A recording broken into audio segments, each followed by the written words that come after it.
त्याचा पण निकाल 60-65 वर्षात लागेल. जायचं तर उघड जा, पण आत राहून दगाबाजी करू नका. अरे मी काही या तडफेने उतरवलं, एक तर तुम्ही राहिला तर मी राहीन, या मी हे माझं मत आहे. ते सुप्रीम कोर्टाचा निकाल आहे तो लागेल, पण आता मशालीचा प्रचार हा घरोघरी करा.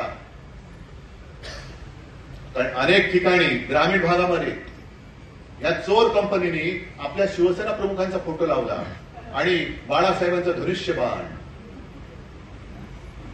काही जणांनी मला सांगितलं, उद्धवजी हम तो आपको वोट देना चाहते थे. मराठी लोकांनी सांगितलं, लेकिन हमने गलती से ओआयएनआर को दे दिया.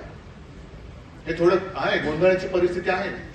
एक तर मशाल आपण स्वतः एक चित्र केले, ते निवडणूक आयोगाकडे दिले आणि त्यांना विनंती केली की जसं पूर्वी आम्ही धनुष्यबाण जे चिन्ह आहे त्याचं चित्र आम्ही तुम्हाला करून दिलं होतं आणि तुम्ही आम्हाला ते मान्य करून दिलं होतं, तसं आमच्या मशालीचं चित्र सुद्धा तुम्ही आम्हाला मान्य करून द्या.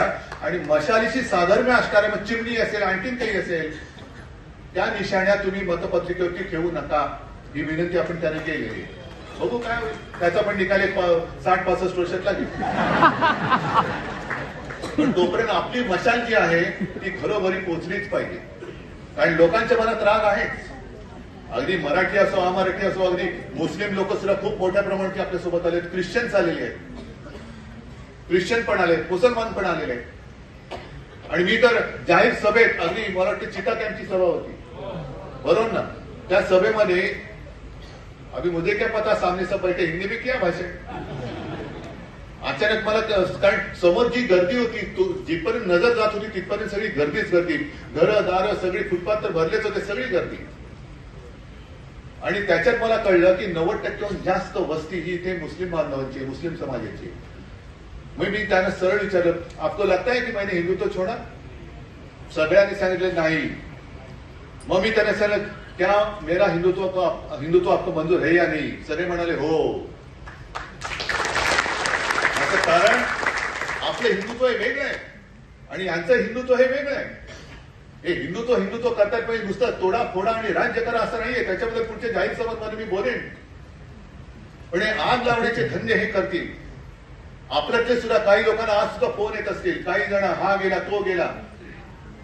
जायचं तर उघड जा, पण आत राहून दगाबाजी करू नका.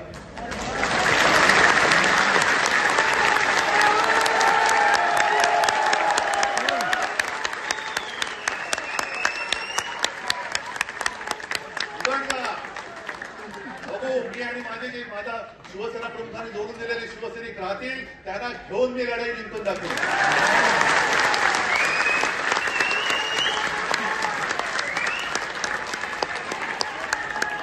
पैसे मिळत आहेत म्हणून तुम्ही आपल्या आईशी गद्दारी करू नका.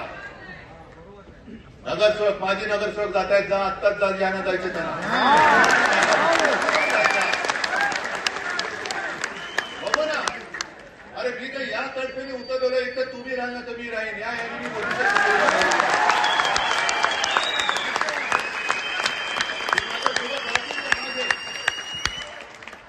समोर राहतील ते समोरचे माझे शत्रू. आणि हेच तर आपण असं म्हणतो, बघ गीतेमध्ये हेच तर सांगितलेलं आहे. गीतेचं सार दुसरं काय असू शकेल. ज्या वेळेला अर्जुनाने पाहिलं की अरे माझे सगळे स्वरे, माझे नातेवाईक माझ्या समोर आहेत, यातना होणं स्वाभाविक आहे. मलाही यातना होत नसतील. कालपर्यंत माझ्या घरामधली सगळी लोक हे माझ्या घरावरती चालून येत आहेत. अगदी त्या अनिल देशमुखांनी सांगितले की कसं मला आणि आदित्यला तुरुंगात टाकण्यासाठी या फडणवीसाचे डाव होते. सगळं मी सहन करून जिद्दीने उभा राहिलेला आहे. तर तू तरी राहशील तर मी तरी राहील.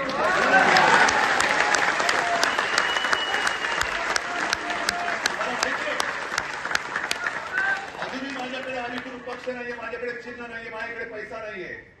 पण मी केवळ आव्हान देऊ शकतो आणि देतो ते तुमच्या ताकदीवर, तुमच्या भरोश्यावर.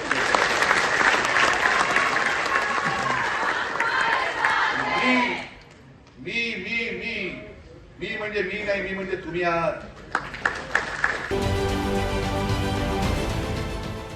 देश विदेशातील प्रत्येक घडामोडींचे लाईव्ह अपडेट मिळवण्यासाठी आता साम टीव्हीच्या सर्व सोशल मीडिया प्लॅटफॉर्मला लाईक, फॉलो आणि सबस्क्राईब करा. तसंच सर्व नोटिफिकेशनसाठी बेल आयकॉन प्रेस करायला विसरू नका.